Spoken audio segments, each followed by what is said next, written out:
बाल संरक्षण अधिकार आयोग की टीम आज दुमका पहुंची। पूर्व निर्धारित कार्यक्रम था इनका। 5 दिन पूर्व से यह बात हो रही थी कि बाल संरक्षण 5 सितंबर को दुमका पहुंचेगी और जो पेट्रोल कांड की पीड़िता है उसकी जांच करेगी। हम आपको बता दें, इस दरमियान में एक और घटना घटा। एक आदिवासी नाबालिग लड़की को मार दिया गया। बाद में उसे पैर से लटका करके उसे फांसी का या सुसाइड का रूप देने का कोशिश किया गया था। इस मामले को लेकर जिले में उबाल है और इसी बीच आज दुमका बाल संरक्षण अधिकार आयोग की टीम पहुंची। पहले तो वो पेट्रोल कांड की पीड़िता के घर गया और जांच किए। उसके बाद जो है टीम वहां से रामेश्वर के लिए निकली। टीम के जो नेतृत्व कर रहे हैं उनका आरोप है कि जिला प्रशासन इसमें सहयोग नहीं कर रहे। वो काफ़ी नाराज़ दिखे। विजुअल में आपको उनकी नाराज़गी साफ नज़र आएगी।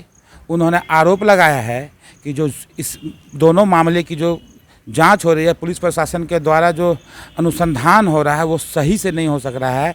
इसीलिए इस मामले की जांच के लिए वो वरीय एजेंसी को अनुशंसा करेंगे कि इसकी जांच करे। सुनिए क्या कहना है बाल संरक्षण आयोग की टीम के सदस्य का। 12 दिन पूर्व हुई थी जिसमें बच्चे को जलाकर मार दिया गया था। हम उस परिवार से मिले। हमको ये पता चला कि परिवार के पूरे सदस्यों के स्टेटमेंट नहीं लिए गए हैं। बच्चे के जो सोशल मीडिया अकाउंट्स हैं उनके बारे में भी पुलिस ने जानकारी एकत्रित नहीं की है। हमने ये जो प्राइमा फेसाई हमको प्रतीत हुआ, इन्वेस्टिगेशन में गड़बड़ियां हैं, हमने अधिकारियों को उससे इंगित कराया है। प्रथम मामले में जो एक्यूज्ड है उसके रूट्स के बारे में भी जानकारी यहाँ पे प्रॉपरली पुलिस को नहीं है कि वो कहाँ से आया है, कहाँ का रहने वाला है, यहाँ कब से रह रहा था। ये सब जानकारियाँ इन्वेस्टिगेशन का पार्ट होना चाहिए, क्योंकि एक ट्रेंड समझ में आ रहा है कि बाहर के लोग यहाँ आकर एडोलेसेंट एज की लड़कियों को इस तरीके से परेशान कर रहे हैं, बहकावे में भी ले रहे हैं। इन दोनों केसेस से ये बात समझ में आती है। इसलिए हमने बोला है कि सोशल मीडिया पोस्ट की पूरी इंक्वायरी की जाए। हमारे संज्ञान में ये भी तथ्य आया कि जो बच्चे की मृत्यु के बाद कुछ सोशल मीडिया पोस्ट की गई उसमें भारत के बाहर के भी कुछ संगठनों का हाथ हो सकता है, ऐसी संभावना व्यक्त की गई है।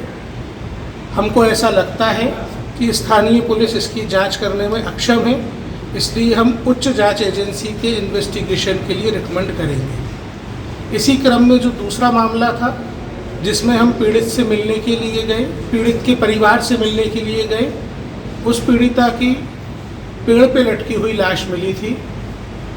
हमको दुर्भाग्य से उसके माता पिता से संपर्क स्थापित नहीं हो पाया। हमने एक दिन पूर्व प्रशासन को ये जानकारी दी थी। हमारी कल रात में भी प्रशासन से बात हुई थी, हमारी आज सवेरे भी प्रशासन से बात हुई थी। उसके माता पिता से मिलने के लिए हमने आग्रह किया था कि चूँकि हमको 2 मामलों की जांच करनी है, अगर उनके माता पिता दुमका में हों तो उनसे हमारी भेंट यहीं हो जाए। प्रशासन ने हमको ये अवगत कराया कि मृत्यु के पश्चात के कुछ रिचुअल्स हैं जिसके लिए परिवार गांव पे रहेगा, इसलिए हम गांव तक गए थे। वहां पता चला कि माता पिता गांव पर नहीं है। ये बड़ा दुर्भाग्यपूर्ण था। प्रशासन को इस बात की चिंता करनी चाहिए थी कि आयोग जो बच्चों के अधिकारों का कस्टोडियन है, अगर बच्चे के माता पिता से मिलने आ रहा है तो बच्चों के माता पिता से मुलाकात करवाई जानी चाहिए। दूसरे मामले में बच्चे के बायोलॉजिकल फादर के बारे में भी पुलिस के पास, प्रशासन के पास कोई जानकारी नहीं है। मैं आपको यह स्पष्ट कर दूं, जो दूसरा मामला है जहां बच्चे की प्रेग्नेंट अवस्था में लाश लटकी हुई मिली है, उसके बायोलॉजिकल फादर कहीं और रहते हैं। उस मामले में भी जो आरोपी है, उस आरोपी के रूट्स के बारे में कोई जानकारी नहीं है। जो पुलिस की इन्वेस्टिगेशन में प्राइमा फेसाई हमको गड़बड़ मिली है वो ये मिली है कि उसकी माँ, जो कि घटना में शामिल हो सकती है, जो एक्यूज्ड है, क्योंकि पुलिस की जो नरेशन है वो ये कहता है कि रात में उसकी माँ से उसकी बातचीत हुई, पर उसकी माँ को अभी तक डिटेन नहीं किया गया। हमने पुलिस को निर्देश दिए हैं कि अगर माँ जांच में सहयोग नहीं कर रही है तो उसको डिटेन किया जाए, न्यायालय में पेश किया जाए, रिमांड मांगा जाए, लेकिन मामले की तह तक पहुँचना ज़रूरी है। फिलहाल के लिए हमने ये निर्देश पुलिस के अधिकारियों को दिए हैं। इसके अलावा हमको ये जानकारी मिली है कि गर्ल्स स्कूल के आसपास शोहदे खड़े होते हैं, लड़कियों को आने जाने में परेशान करते हैं। हमने उस मामले के लिए बोला है कि इस सारी चीज़ों को प्रशासनिक पुलिस की व्यवस्था को दुरुस्त करके ठीक किया जाए। हमको ये भी जानकारी मिली कि युवा अवस्था के लड़के, खासतौर पर एडोलेसेंट लड़के, नशे का सेवन यहाँ पे भारी मात्रा में करते हैं कफ सिरप्स के रूप में। हमने निर्देशित किया है डीएम को कि 133 सीआरपीसी के आदेश देके ऐसी सभी दवा दुकानें जहाँ पे नशे का सामान मिलता है उनके ऊपर सीसीटीवी की निगरानी करवाई जाए।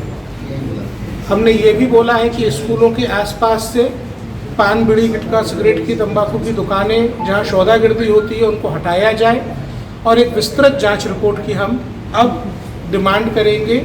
आपने सुना, उनके बयान से नाराज़गी साफ जाहिर हो रही है। वो इस बात को लेकर के गंभीर थे कि जिस दूसरी मामले में जो पीड़िता है, जो आदिवासी नाबालिग बच्ची की जो मौत हुई है, उसके परिजन से मिलने के लिए वो वहाँ गए थे, रानेश्वर तक, उसके गांव तक गए थे। लेकिन वहाँ जाने के बाद उन्हें पता चलता है कि मृतिका के माता पिता वहाँ नहीं है, किसी जीप में बैठा करके उन्हें ले जाया गया है। दुमका आते हैं, डीसीएसपी को खोजते हैं, लेकिन घंटों रहने के बाद भी उन्हें आदिवासी मृतिका की माता पिता से बात नहीं कराया जाता है, भेंट नहीं कराया जाता है। उनका आरोप है जिला प्रशासन जानबूझकर उन्हें मृतिका की माता पिता से मुलाकात नहीं करने दे रहे हैं। लगातार लाइव के लिए दुमका से रूपम किशोर सिंह।